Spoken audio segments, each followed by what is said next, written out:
I'm Margaret Brennan, and this week on Face the Nation, 1 year ago today, a shooter in Butler, Pennsylvania, killed one man and nearly assassinated Donald Trump.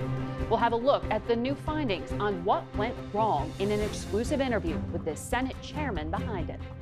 There are still questions about what motivated the shooter at that Trump rally in Butler, and also the miscommunication and poor planning on the part of the Secret Service and other law enforcement agencies. There were mistakes made, and that shouldn't have happened. But I was satisfied in terms of the bigger plot, the larger plot. I was satisfied. The chairman of the Homeland Security Committee, Senator Rand Paul, joins us with the conclusions from his new report. In Texas, the grueling task of cleanup and recovery continues 10 days after massive flooding killed at least 129 people, with dozens more still missing. Was it a preventable tragedy? We'll talk with Washington's Maria Cantwell. With Russian attacks on Ukraine intensifying and the president's increasing annoyance with Vladimir Putin, we'll get an update from the two senators pushing for punishing sanctions on Russia: South Carolina Republican Lindsey Graham and Connecticut Democrat Richard Blumenthal.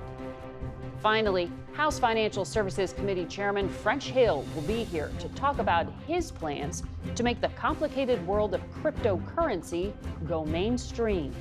It's all just ahead on Face the Nation.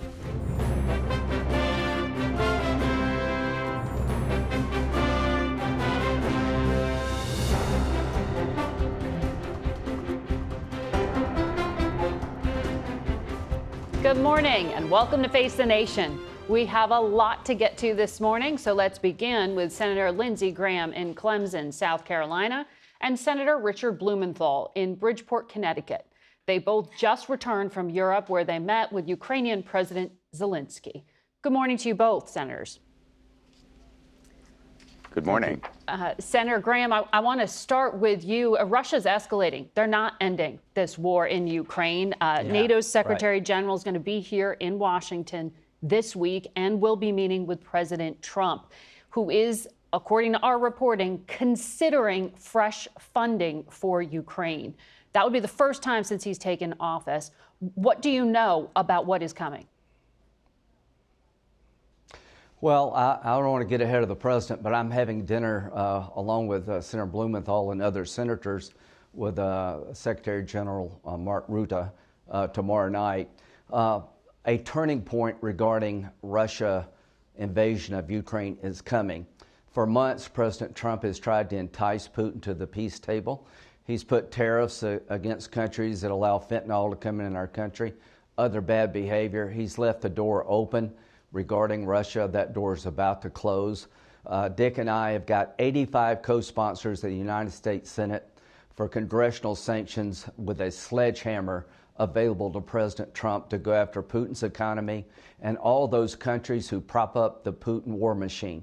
China, India, and Brazil buy oil and petroleum products and other goods from Russia. That's the money Putin uses is to prosecute the war. Mm-hmm. And this congressional package that we're looking at would give President Trump the ability to impose 500% tariff on any country that helps Russia and props up Putin's war machine. He can dial it up or down. He can go to 0 to 500. He has maximum flexibility. But we're going after the people who keep Putin in business, and additional sanctions on Russia itself. This is truly a sledgehammer available to President Trump to end this war. Senator Blumenthal, on those sanctions, the president said he expects the Senate to pass this measure you put together, and he described being able to terminate it as totally at my option. It very respectfully lets the president do whatever he wants and decide whether or not to exercise it. I know that has raised some concerns among your fellow Democrats like Senators Kaine and Senator Coons. How do you assure them that this is as tough as you promise?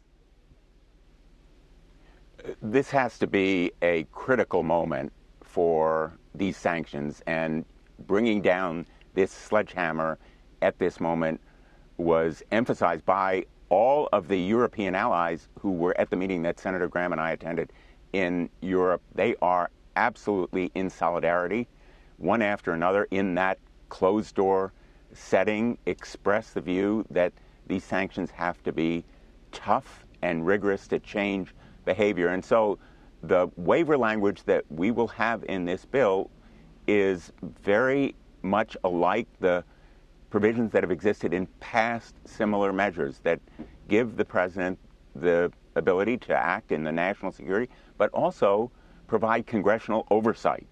And I think that kind of assurance to my Democratic colleagues is very important.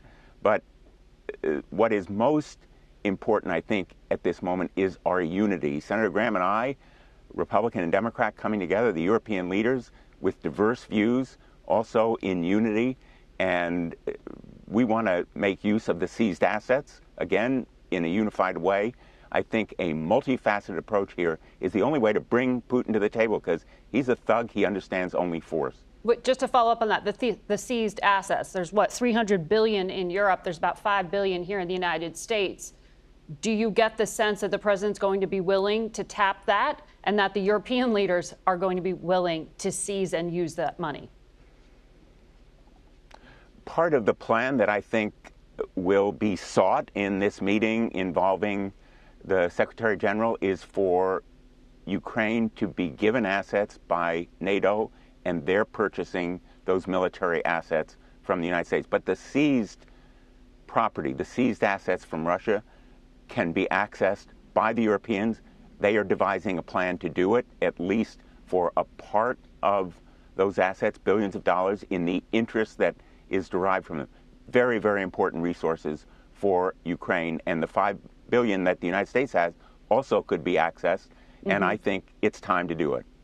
And we'll be talking to one of the congressmen who put together that law to be able to seize those assets later in the program. Senator Graham, I want to ask you on the battlefield and when it comes to weapons, CBS's Jim Laporta has learned a recent defense intelligence assessment shows Ukraine's shortfall in artillery and in drones will lead to marked Russian territorial gains in 2026, with Russia gaining 7-to-1 firepower superiority by this winter. How can you get them what they need if Congress will not approve in the House any new funding? Is it what Senator Blumenthal just laid out? Well, just stay tuned for tomorrow's announcement. The idea of America selling weapons to help Ukraine is very much in play. We've given Ukraine a lot. We've given them money. We've given them military aid. We now have a minerals agreement with Ukraine that's worth trillions of dollars. So I don't want to get ahead of the president, but stay tuned about seized assets. The Europeans want to limit the interest on the assets to go to Ukraine. Secretary Bessent wants to go further. Stay tuned about a plan to go after the seized assets more aggressively. Stay tuned for a plan where America will begin to sell to our European allies tremendous amount of weapons that can benefit Ukraine. Putin has calculated that we would get tired and Europe would get weary. He made a huge mistake. NATO is bigger and stronger, and we're more committed than ever to make sure he does not take Ukraine by force. So Congress is on the verge of passing the most consequential sanction package in the history of the country. It will give President Trump tools he doesn't have today, a literal sledgehammer. And the big offender here is China, India, and Brazil. India buys oil from Russia cheap and resells it. That's despicable. I've talked to President Trump. He said last week it's time to move. He's tried to entice Putin to the table, but my goal is to end this war, and the only way you're going to end this war is to get people who prop up Putin, make them choose between the American economy and helping Putin, and you can only have one negotiator, and that's going to be President Trump with maximum flexibility to end this war. China, India, and Brazil, you're about to get hurt big time if you keep helping Putin. But Senator, respectfully, the president's rhetoric has changed this week on Russia. He is making clear his patience is very thin. But he's got right now at his fingertips just short of $4 billion in presidential drawdown authority. He doesn't need to ask Congress. He doesn't need to ask the Europeans for that money. He's got it if he wants to tap it. Wouldn't it be a stronger sign if he just sent those weapons or surged them? Well, the $4 billion is not nearly enough. I expect him to exercise that drawdown authority. But the game regarding Putin's invasion of Russia is about to change. I expect in the coming days you will see weapons flowing at a record level to help Ukraine defend themselves. I expect in the coming days that there will be tariffs and sanctions available to President Trump he's never had before. I expect in the coming days more support from Europe regarding their efforts to help Ukraine. Putin made a miscalculation here. For 6 months, President Trump tried to entice Putin to the table. The attacks have gone up, not down. One of the biggest miscalculations Putin has made is to play Trump. And you just watch. In the coming days and weeks, there's going to be a massive effort to get Putin to the table. And to those who are helping him, China buying cheap Russian oil and having no accountability, those days are about over. Senator Blumenthal, on Ukraine, North Korea has been sending troops, as you know, to fight for Russia in Ukraine. Russia's top diplomat was just meeting with Kim Jong-un. We know that the missile technology Russia is providing them is sort of their payment for sending bodies to fight. Is that going to make a measurable difference in the North Korean nuclear program? Is there more of a threat today to the U.S. because of it? The threat of cooperation on that score in sending missile technology to North Korea, as well as support for Iran that potentially could come from Russia, is a major piece of evidence why we need to be strong with our allies against this axis. It still exists. The success against Iran's nuclear program ought not to make us complacent about the dangers of proliferating nuclear arms. And absolutely, yes, we should be coming down stronger, not only on Russia, but North Korea. And our plan has to be to deter this kind of nuclear arms cooperation, which is why our working with our allies is so important. Yep. As they went around the room, these are the major European leaders. All of them assembled together last Thursday in Rome, thanking us for being there, Senator Graham and myself, and General Kellogg representing Trump. This moment of unity must be seized, and the timing is absolutely critical. President Zelensky has been robust and stalwart, but his people are being killed by bombs and drones, children kidnapped. We need to really express the strength of the United States, because only strength can get Putin to the table. Senator Graham, on another topic here, you have been an advocate for the allies of the United States who were left behind in Afghanistan following that chaotic 2021 withdrawal by the last administration. On Friday, the State Department laid off the personnel in the department that helps place those refugees and other allies in the United States. Two sources with direct knowledge told CBS that there are about 1,400 Afghan allies with connections to the Pentagon, with connections to U.S. intelligence, and they're stuck there. They don't know what's happening next. Can you stop them from being sent back to the Taliban? Yeah, I don't think there's any desire by anybody to send people who helped us in Afghanistan back to the Taliban control. That's not going to happen. As to trimming up the State Department, if you're telling me we can't reduce the number of people working at the State Department and still run it effectively, I don't buy that. We can do both. Well, there are some questions about who's going to actually help prevent them from going back to Afghanistan, which is why I was asking you that, if you're going to advocate on their behalf. Senator Blumenthal, sure. You sit on the Judiciary Committee, I believe. CBS has reported yesterday that the Attorney General, Pam Bondi, fired 20 DOJ employees who worked on the classified documents cases and the January 6th investigations. There are more firings expected. These are career officers and lawyers who don't pick their assignments. They're handed out to them. Is there anything that Congress can do to protect some of these civil servants? Margaret, that's a really important question, because Pam Bondi has so politicized and weaponized the Department of Justice, and now firing these career professionals who have devoted their lives to the Department of Justice. It's only one facet of the continuing politicization. And yes, Congress ought to be investigating. The Judiciary Committee ought to begin right away its inquiry. But I'm calling for an Inspector General investigation, not only of these firings, but also of the dropping of a prosecution into the Utah physician who was mid-trial on charges of conspiracy, fraud against the government in connection with a COVID vaccine scheme, apparently at the behest of politicians who were deeply angry about the MAGA issue there. And I believe strongly that now Congress must investigate. Senator Graham, do you want to quickly respond to those allegations of politicized handling at the Justice Department? Yeah, y'all missed a lot. The Justice Department was used to destroy President Trump, his family, and try to change the election by bringing a bunch of BS charges against him for years. We're going to clean that mess up. As to Pam Bondi, I have all the confidence in the world she will do her job. And if somebody's been terminated, they have rights under the civil service law to say it was wrongfully done.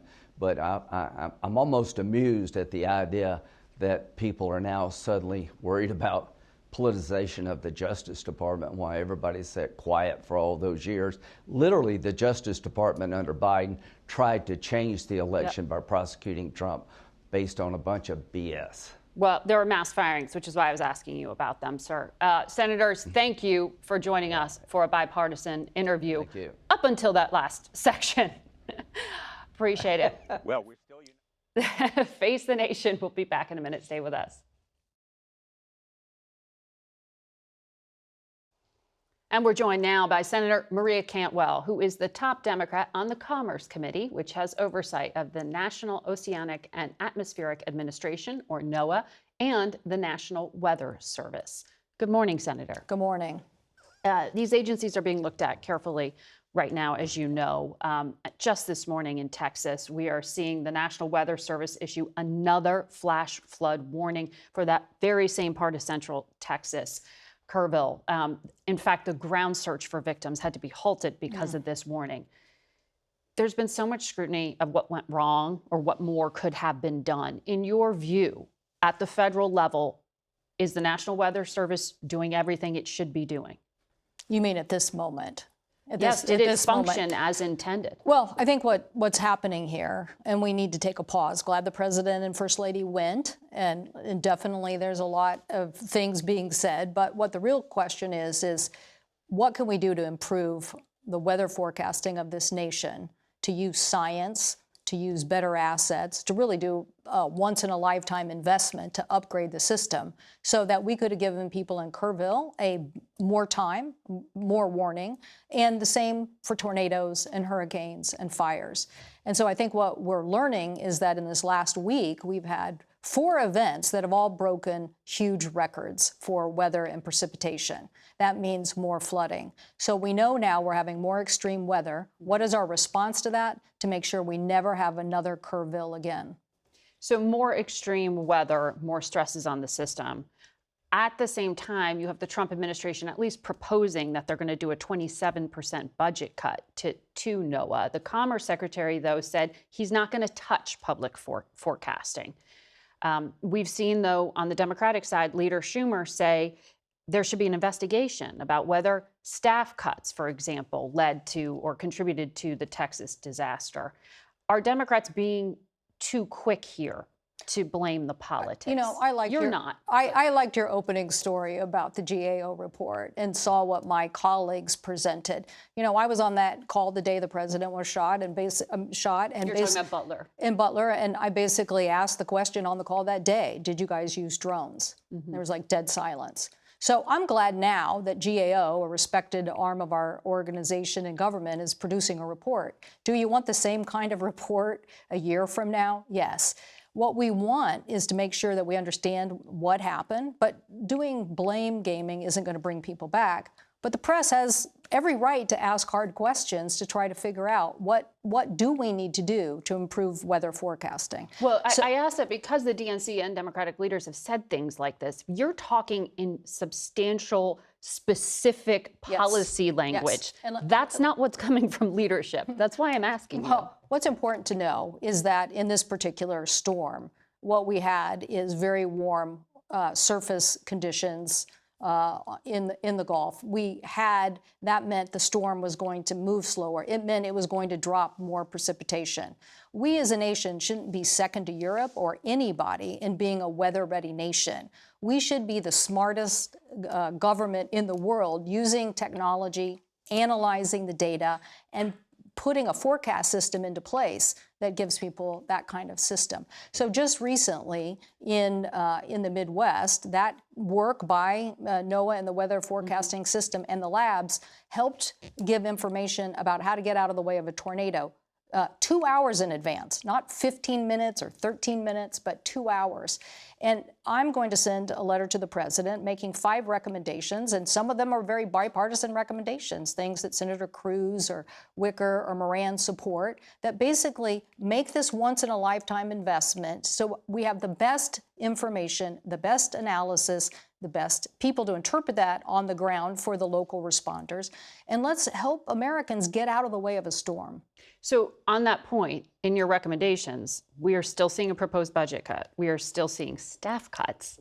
And the administration is talking about privatizing parts of NOAA. Yep. Can you do all of that and then accomplish the outcome you're asking for? Well, I think that's what we're going to try to draw attention to.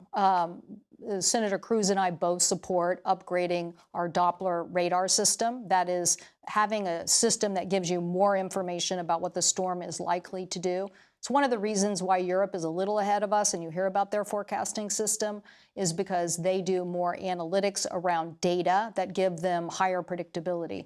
I think we're in the same place. Let's get the best system in the country. Senator Wicker and I support these ocean buoys. Those buoys tell you the temperature of the ocean. Why was that so important in this case? Because you needed to know that temperature tells you how much that storm might move or hold in a pattern and how much precipitation it might move forward and dump in a community. And you believe this has to happen at the federal level. It's not a state-led response in that way, or forecasting rather? Well, this is a national responsibility. Mm-hmm. And I think of, if you want your snow shoveled, yeah, you want the mayor to show up. But if you want accurate weather information, it's not community to community. It's a national system, and we share that with the local people and help them best respond. And today, my state has a red flag warning out. It's right in the Seattle Times, telling the whole state, very bad conditions today, very hot temperatures, very high winds. That means a fire could be explosive. So a lot of warning ahead of time. Let's talk more about this on the other side of this break. Stay with us if you will. We'll be right back.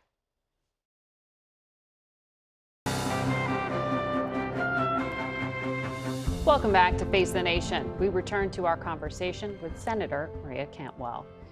Just to pick up where we left off in talking about how to at least warn people further in advance of potential weather-related disasters. There is still no Senate-confirmed head of NOAA. You did go through with a hearing on the committee very recently, and the nominee, Dr. Jacobs, told you that the main mission will still be preserved under this administration. Do you feel comfortable in the potential leadership of Dr. Jacobs? Will you vote to confirm him? I haven't decided yet. I have to see for the record. He did say some very positive things, that he wanted a NOAA Organic Act. He wants the Weather Act that Senator Cruz and I have proposed. He said he wanted some other resources there. I got to drill down on exactly what he thinks is going to happen on the science mission and how we're going to preserve that. Because the nation is now spending billions of dollars on storms. In fact, Susan Collins and I had a report from GAO in the last year that showed how much we were spending on the impacts of climate and extreme weather. So the point is, it's a minuscule investment to keep some of these science research functions at NOAA to help them better prepare people for hurricanes, for tornadoes, and floods. It's a minuscule amount of money. And so we want to be smarter about it. And the more you can move people and resources out of the way of a storm, the more you can predict what might happen, the better prepared we're going to be. And that's going to help us save lives and certainly save dollars. So I want to get from him exactly how he thinks that this is going to work. But he did say some positive things about the structure. People don't understand, but NOAA is really a science arm of our government to make all of this for the nation and the Weather Service. So they literally have to fund the hurricane hunters. Those are the planes that fly into a hurricane, and we've helped support that in the past in a bipartisan way. It basically funds these the research that really, I think probably where Europe is right now is they just do better analysis of the data. They're not doing anything extraordinarily better than us. They're probably just spending more time. And if that is a few $1 million and supercomputing time, we should do it. Speaking of Europe and the trade conversation the president has renewed just on Saturday, saying he's going to put tariffs on the European Union and up them on Mexico as well by August the 1st. You know, there's been a lot of concern about what it would do to the economy. The stock market seems to be brushing off the impact. Out in your state, Boeing, huge contributor to the U.S. economy, is headquartered there. In fact, they had a 27% increase in airplane deliveries in June, 8 to China, because there's been this sort of cooling off with them. If that's on the back burner, are you less concerned about the trade war? Oh, no. I'm very concerned. We're in an endless summer of trade, war, tariffs, and chaos. I'm very concerned about this. It is impacting our businesses. We are one of the most trade-dependent states in the nation, but it's impacting our ports. I mean, literally, trade with our ports is, at least 20% down over last year, the month of May, from the previous year. The Association of Washington Businesses is releasing a study that they've previewed with us, and of their membership, 75% of them have said they already are impacted by the tariffs. So like medium-sized businesses, or? Yes, there are probably a few would define as large, but they're saying that 30% of them are saying that they basically have already raised cost in some way. And 15% of them said we've either laid off people or are planning to lay off people in the future. So for us, we are seeing the economic impacts of this, and our competitiveness, even though people have planned with storing a lot of material, getting supplies in, trying to prepare for this up and down, is really having an effect on costs. So it sounds like you're saying at this point, we haven't yet seen fully or felt fully the economic impact. So for the market to be betting that the president's either going to back down or that this isn't as hurtful as some predicted, you're saying just wait and see. Oh, I think the market has been very clear. When he says he's going forward with tariffs, they don't like it, and you see a drop. And when he takes a pause, but that's not the issue. The issue is small businesses. We have, 75% of jobs are created by small businesses, and those small businesses don't have the same flexibility that a big company does to move out of the way of a supply chain that is now being disrupted. Or, there was a Japanese company, big supplier to U.S. auto manufacturers, that went out of business. So we now have aluminum prices that affects everything from our transportation infrastructure investment to, I heard on Amazon that tea kettles went up, like 40 or 50% in cost. So it's affecting all sorts of products. And, while we may not see all of that at this moment, I guarantee you, as the next quarter results come in, I'm sure we will see some effects of these tariffs. So let's get back to using our alliances to create, why aren't we working with Europe right now to counter, Russia instead of being in an argument with them on some of these issues that could be resolved in a different form? We will see if an agreement is reached before August the 1st. Senator, thank you very much for joining us today. We'll be right back with more Face the Nation. We go now to the chair of the Homeland Security Committee, Senator Rand Paul, who joins us from Bowling Green, Kentucky. Good morning to you, Senator. Thank you. Thanks for having me. Today is that one-year mark since then candidate Trump was shot at in Butler, Pennsylvania. You have released an accountability report. We've had a look at it, and it details that assets were requested by the Secret Service, including requests made over the phone, and they were denied. You also say that the former Secret Service director made false claims under oath when Kimberly Cheadle said there were no denials. Was she misled, or are you accusing her of lying? She did not tell the truth. She said that there were no assets that were requested in advance. We found at least 4 occasions, actually maybe 5 occasions, where requests were made. The primary request that was made by both Trump's Secret Service detail as well as his campaign was for counter snipers. Counter snipers were denied until Butler. So thank God on that day in Butler County, Pennsylvania, that was the first time he was allowed counter snipers.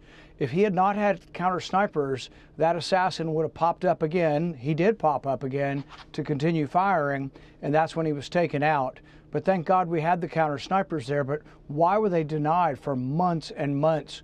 When they finally did ask for them, they mysteriously, magically appeared. They found them where they needed. They just weren't trying hard enough. So it was a cascade of errors. It was just one error after another. When we talked to the people in charge of security, everybody pointed a finger at someone else. We said, who was responsible for that roof? The roof where the assassin lay with a direct sight line. Nobody wanted responsibility. Everybody said it was somebody else. There was plenty of time to take him off the stage. The suspicious person with the rangefinder who became the shooter, many times he was spotted by police with suspicion. That should have been enough to take the president off the stage. Even with him on the roof, there was about a 3-minute period when he could have been taken from the stage, and yet no one was fired. Some of these people could be in charge of security for another presidential candidate, and really that's a danger that someone of the people that were in charge at Butler could be in charge again. That's not right. Well, the President of the United States has said he is satisfied with the answers he's received in regard to what went wrong. But back on the point about not telling the truth to Congress, the report found that there were 10 occasions where resources were requested and denied or not filled. And in fact, when it came to Butler, the counter surveillance drone request was made over the phone. So when you say someone was not telling the truth, is it that there was no record of requests and denials? Was this knowingly misleading Congress, or was this like a culture of cover-up within the agency? I think it was a cultural cover-up for the agency. They did not want to assess blame. They did not want to look internally, and they wanted to discount any of their actions that might have led to this. This was a cover-your-ass sort of moment, and I do believe that they did know. There's no way that the director of Secret Service, that she did not know that these requests had been made. And so, yes, it was a huge failure. And if you talk to the current head of the Secret Service, who was Trump's lead detail, and Trump has a great deal of confidence in, he'll admit that these failures existed. But even the disciplinary action that they finally took, they only took because I subpoenaed. I wanted to know who was disciplined. We weren't going to release the names, but I wanted to know who was disciplined and what the discipline was. They refused for a year to tell me that. They told me that a week ago. You saw the news reports. But some of the people were just disciplined 2 weeks ago. So they weren't going to discipline anybody until I subpoenaed and asked them what they had done. But in the end, no one was fired. The supervisor who heard about the person on the roof, who did not tell the detail immediately to take the president off the stage, there was a several-minute delay there. He stayed in his job. He did retire recently, but stayed in his job. So, no, I think even the investigation by the Secret Service was inadequate, but that's why we need to have congressional oversight. Are you going to request that all requests for assets be made in writing and not over the phone so people can deny that they were ever asked for help? Yeah, I think they were made in writing as well, and I think some were made by phone, but I think the ones that made by phone were following up on things they made in writing. Somebody was just begging for assets. And think about it. President Trump has had extraordinary rallies, no matter what political perspective you come from. He has extraordinary rallies which have extraordinary risk, much better, much greater risk than having 200 people in an auditorium where everybody's thoroughly screened and the location is secure. These things really take a lot of detail, but when we asked the Secret Service who was in charge of that roof, how could you walk through at 3 o'clock in the afternoon and see that roof? Nobody walked through. Nobody was in charge. Everybody said, oh, she was in charge of the roof, or he was in charge of the roof. No one would actually admit to be in charge of security for Butler. So the big, beautiful bill that the president asked for gives $1.2 billion to the Secret Service. Does money fix that? And what do you say to the family member of the gentleman killed that day? Are we ever going to know the motive of the shooter? You know, I think we aren't going to know the motive, and I take that at face value. I know a lot of times when we don't get something and we suspect something, we think government's lying to us. And look, I have my doubts about government on many levels, but I think on this level they've tried their best, and I don't think there's a secret answer that they're not revealing to us. I think they just don't know. What we do know is the failures in security, and that the Corey Comparatari could have possibly been saved by having better security that day. And this boy was seen 4 hours before the shooting. He was seen again 45 minutes before. 3 minutes before the shooting, the crowd is chanting, "Man on a roof, man on a roof." 45 seconds to go as he's assembling his gun. 45 seconds is a long time. Yeah. Nobody told them to take the president off the stage. Inexcusable, terrible security, but whoever's in charge should have been fired and really should never be in charge of this type of, or have this type of responsibility again. On the question of forewarning, but on a different topic, this Friday is the deadline for both the Senate and House to vote on a plan to claw back about $9 billion for foreign aid, including also support for NPR and PBS. Some of your fellow Republicans, like Rounds, like Murkowski and Collins, have said they are worried about cuts to local radio and public broadcasters in their areas. We looked, and in your state of Kentucky, public broadcasters provide critical emergency warnings for the government. If there's a storm, for example, are you concerned that these kind of cuts are going to endanger people? You know, I got my start on public television, KET, in Kentucky, being a commentator for my taxpayer group that I started. So, you know, I am not an enemy of public TV, but at the same time, we have a $2 trillion deficit, and what we'll be presented with is a $9 billion cut in spending. And can we and should we at least start cutting $9 billion? Yes. If I had my druthers and I could plan it and I could present the package, I like the idea of across-the-board cuts of a smaller percentage. So instead of taking 100% of public TV, what you do is you take 6% of everything. But the only way that works is you literally have to take 6% of every dollar, and then you have to figure out how to make it work so it's not absorbed by the poor or the needy in our country. And you could do that. With a penny plan, you can balance your budget within 5 years, but it takes a real 6% cut of everything. Yeah. But I think people are more willing to accept a haircut on things they like if everybody is accepting the same sort of level of cut. So are you saying there that you are still going to vote for this? Are there 51 Republicans who are going to vote to cut all this funding and pull it back? I suspect it's going to be very close. I don't know if it will be modified in advance, but I can't really honestly look Americans in the face and say that I'm going to be doing something about the deficit if I can't cut $9 billion. Even though there are people who make arguments for it, and I can make an argument for a different way to cut it, we're going to be presented with a $9 billion cut and a $2.2 trillion deficit. So we have to cut spending. Absolutely have to cut spending. And a record boost to the debt ceiling that just happened in the bill you did not vote for, but Republicans did. Senator Paul, thank you for your time today. We'll be right back. We go now to Congressman French Hill. He is the chair of the House Financial Services Committee. Welcome back to the broadcast. Your ears must have been ringing with the two senators who started the program because they were talking about grabbing some of those frozen Russian assets. You moved a bill and gave the president authority to actually seize them during the last administration under the Repo Act. The U.S. has never before seized central bank assets from another country. Do you know if the Treasury Department is going to do so now? Well, Margaret, it's good to be with you. Yes, I certainly worked very hard with former Foreign Affairs Chairman Mike McCall and others to put that in our 2024 national security package during the Biden administration because we wanted another arrow in the quiver for the president to not just seize those assets, but to convert them to the benefit of Ukraine.